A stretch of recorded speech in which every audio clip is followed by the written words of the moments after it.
دادگاه شهر خوجند منیژه نعمت‌الله ساکن 21 ساله جماعت به نام ددبای خولمت و نویه باباجان غفورов ساکن موقتی مرکز ولایت سوغد را با جرم به ترکیه بردن و در آنجا به تنفروشی وادار کردن دو جوانزن شهروند تاجیکستان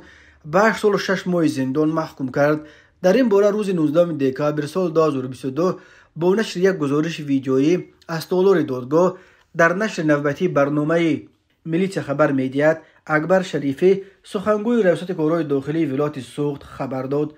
نظر زن محکوم شده به حکمش دسترس نیست، ولی در تالار دادگاه او پشتش را گردانده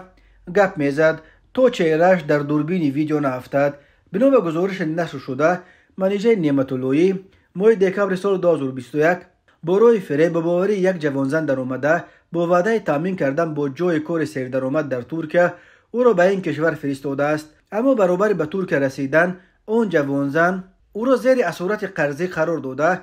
و را در طول 1 سال به تنفروشی وادار کردند. همین طور با همین اصول منیژه نعمت‌اللهی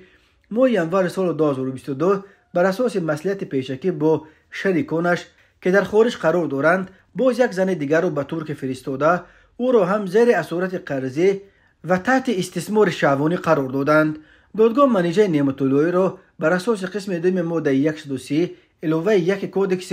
جنایتی تاجیکستان در سودای آدمان گناهکار شناخته به 8 سال و 6 ماه زندان محکوم کرد. این بند قانون همچون جزا برای قاچاق زنان از 8 تا 12 سال زندان را پیش بینی میکند. علاوه 1 به ماده 103 به کودکس جنایتی تاجیکستان چند سال پیش در پی افزودن موردهای به خارج اساساً به ترکیه و امارات متحده عرب و دیگر کشورهای عربی و حتی به گرجستان بردن و در آنجا به تنفروشی وادار کردن زنان و دختران شهروند تاجیکستان